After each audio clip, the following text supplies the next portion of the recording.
Assalamualaikum warahmatullahi wabarakatuh. Waalaikumsalam warahmatullahi wabarakatuh.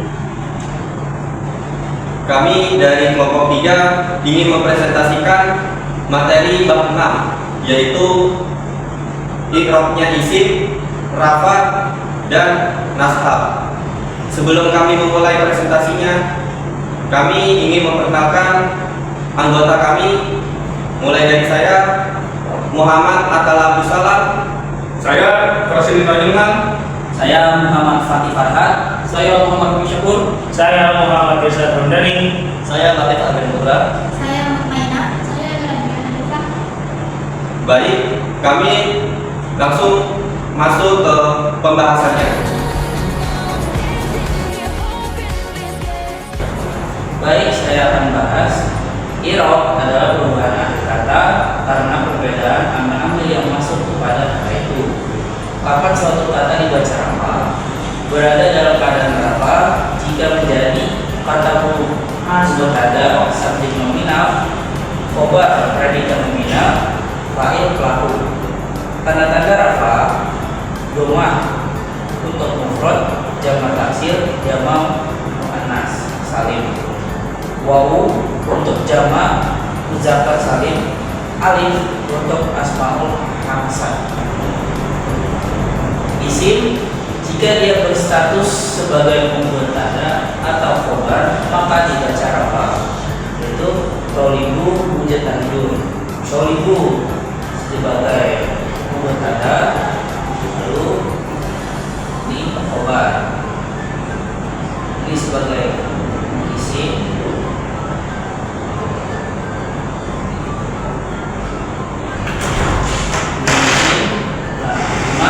Letak rafanya itu di sini ada wawu. Nah, ini rafanya. Baik, saya akan jelaskan. Apabila isim itu mufrad, maksudnya baik muzakkar maupun muannas, jamak taksir atau jamak muannas salim, maka dalam statusnya sebagai mubtada atau khobar, huruf terakhirnya di dhammah, maksudnya itu dengan tanwin atau tanpa tanwin. Contoh yang pertama,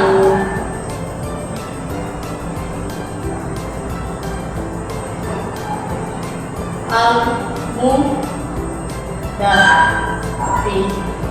satu mujtahid. Al-mudari satu ini sebagai mubtada'nya, mujtahidatu sebagai khobarnya. Arti dari al-mudari satu itu guru perempuan, itu mujtahidatun artinya rajin. Al-mudari satu ini isim. Kenapa isim? Karena ada alif lamnya. Dan juga jamak muannas salim, maka huruf terakhirnya di dhammah. Lanjut yang kedua, al-hu itu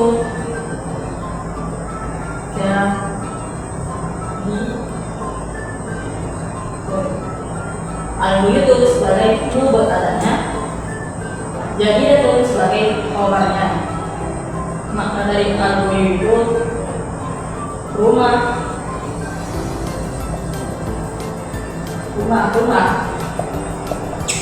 itu jadi dari baru. Al-buyut itu sebagai isim. Kenapa isim? Karena ada alif lamnya dan jamak muannas salim, maka huruf terakhirnya di dhammah. Lanjut yang ketiga, aruf batu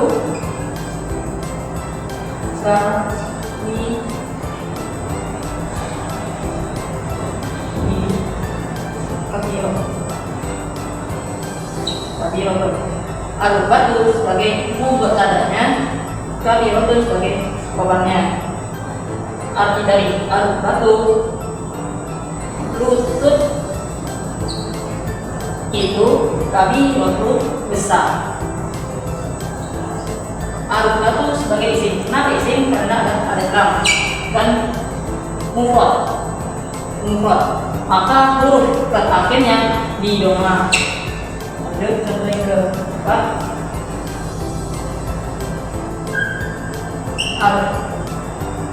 Al-bitu itu kami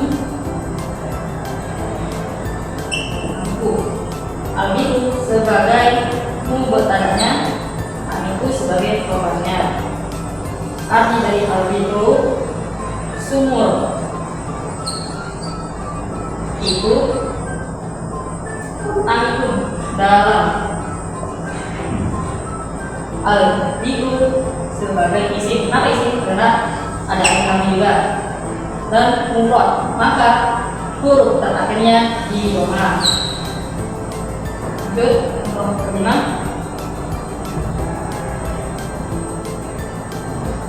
Arti jalur jami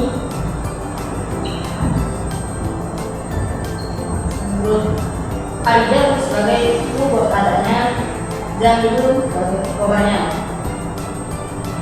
Dari al-jalur laki itu jamilun baik atau ganteng. Ar-rajulu sebagai isim. Kenapa isim? Karena ada alif lamnya dan jamak taksir, maka huruf terakhirnya di doma. Baik, kita lanjutkan ke materi selanjutnya.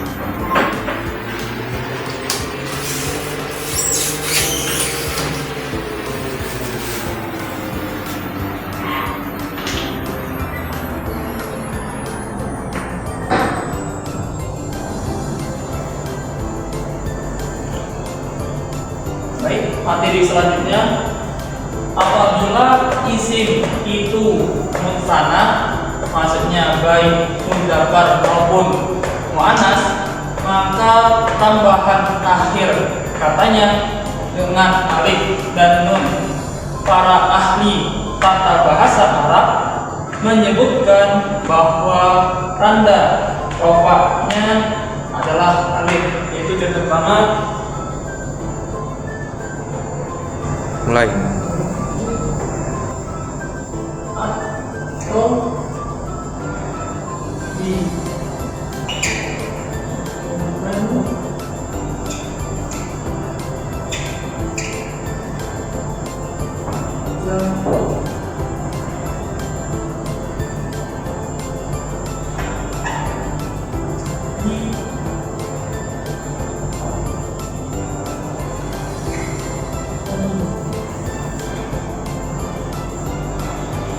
atau ini sebagai mubtada'nya, jadi sebagai khabarnya. Artinya atau ini dua laki, dua siswa laki itu jadi ini baru. Atau ini sebagai mudzakkar musanna, maka akhir katanya dengan alif dan nun. Dan para ahli tata bahasa Arab menyebutkan tanda rofa'nya adalah alif. Contoh kedua, atau di akan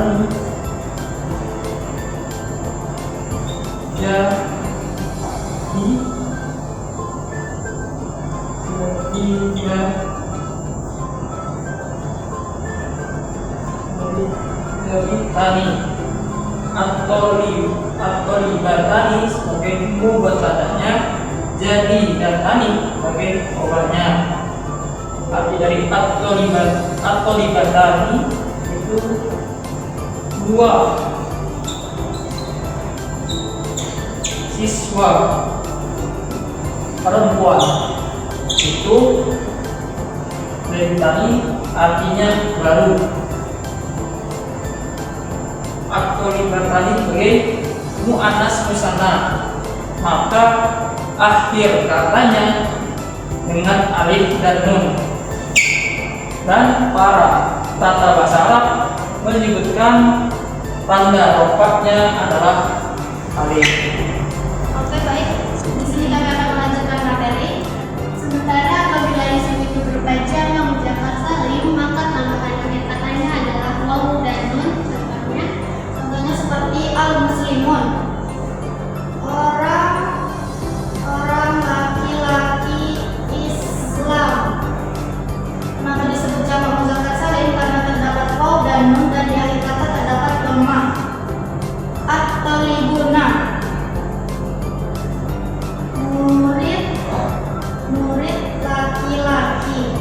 Kenapa disebut jamak muzakkar salim? Karena terdapat waw dan nun dan di akhir kata terdapat dhammah. Al-mudarrisuna, guru laki-laki. Kenapa disebut jamak muzakkar salim? Karena terdapat waw dan nun dan di akhir kata terdapat dhammah. Lanjut. Oke, dilanjut. 11C. Sementara isim-isim jika dibaca nashab, maka huruf terakhir dari isim mufrad baik muzakkar maupun muannas atau jamak taksir itu di fathah. Contohnya, yang pertama rijalan artinya orang laki-laki, termasuk jamak taksir karena ada fathahnya dari kata dan disebut dengan nashab. Yang kedua, kata yang artinya besar, termasuk muannas karena ada tambahan mudhaf dan disebut juga nashab karena terdapat fathah di akhir kata. Yang ketiga, penyampaian yang artinya perempuan,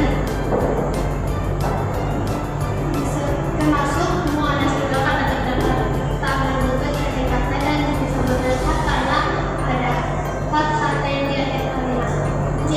Oke, dilanjut. Huruf terakhir jamak muannas salim itu di kasroh. Contohnya seperti mujtahidatin yang artinya perempuan yang rajin. Kenapa disebut muannas salim? Karena terdapat alif dan ta dan di akhir huruf terdapat kasroh. Lanjut, at-thalibati yang artinya murid perempuan. Kenapa disebut muannas salim? Karena terdapat alif dan ta dan di akhir huruf di kasroh. Lanjut, muslimatin yang artinya orang Islam perempuan. Kenapa disebut muannas salim? Karena terdapat alif dan ta dan di akhir huruf di kasroh. Selanjutnya, alif dan nun tambahan dari isim musanna berubah menjadi ya dan nun. Contohnya, at-thalibani artinya siswa laki-laki, yang awalnya alif dan nun berubah menjadi ya dan nun. Yang kedua, dari ya dan tani artinya baru, yang awalnya sama tadi kayak alif dan nun berubah menjadi ya dan nun. Oke, dilanjut. Waw dan nun itu tambahan jamak muzakkar salim berubah menjadi ya dan nun dan huruf sebelumnya ya di kasroh. Contohnya mujtahiduna yang artinya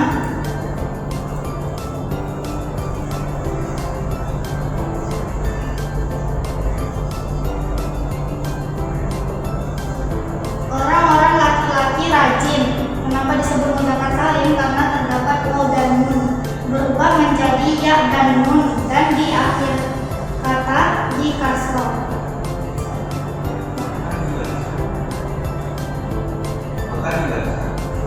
Maka dibaca mujtahidina. Nah. Terima kasih atas waktu luang Anda untuk menonton video kami. Sekian presentasi yang kami sampaikan. Kami akhiri. Wassalamualaikum warahmatullahi wabarakatuh.